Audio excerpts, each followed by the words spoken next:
খুব ভালো করেছেন বুঝলেন। আরে এর মতো ভালো সমাধান আর কিছু হতেই পারে না। ঠিকই তো, কারণ কোন মেয়ে ছেলে ওর মতো বাজে লোকের সাথে থাকতে পারে না। আমার মতো কোন ভদ্র লোক তোমার মতো বাজে মেয়ে ছেলে লাগে।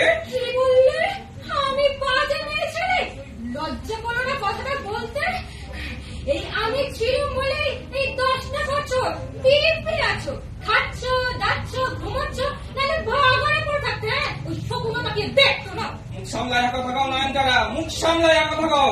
তুই ভালো কইরাই জানো আমার রক্তের উচ্চ চাপ আছে, আর সেই চাপ রাগের ঠেলায় যদি মাথা থেকে পায়ের দিকে নামতে শুরু করে হইলে উচ্চ চাপ দেখাচ্ছ, উচ্চ চাপ দেখাচ্ছ।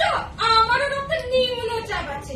রেগে যদি একবার সেই চাপ পাথের মাথায় শুরু করে তাহলে শুনুন শুনুন, আমার না কোনো রক্তচাপ নেই বুঝেছেন, হ্যাঁ?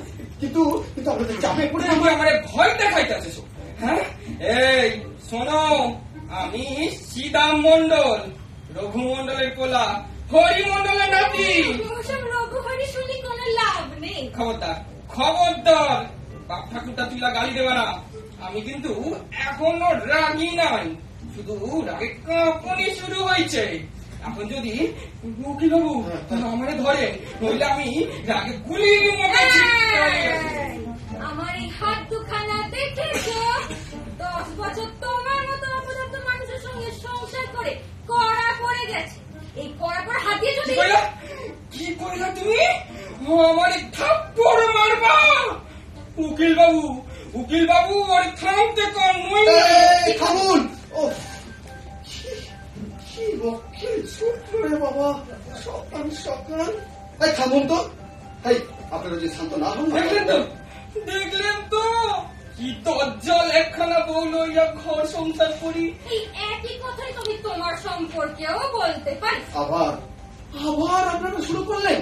স্টপ। কি হলো? স্টপ। আরে কে স্টপ? ও বিমলা। আরে না তোমাকে নয়, আমি তো ওনাকে বলছি। ও তাই বলো। হ্যাঁ, জানো এরা না সত্যি খুব বাজে, ভালো পক্ষে। ও হ্যাঁ, বিবাহ বিচ্ছেদ মামলা। তাহলে ব্যাপারটা দাঁড়াচ্ছে যে আপনারা বিবাহ বিচ্ছেদ করবেন। হ্যাঁ, করতে তো হবে, না করে যাবেন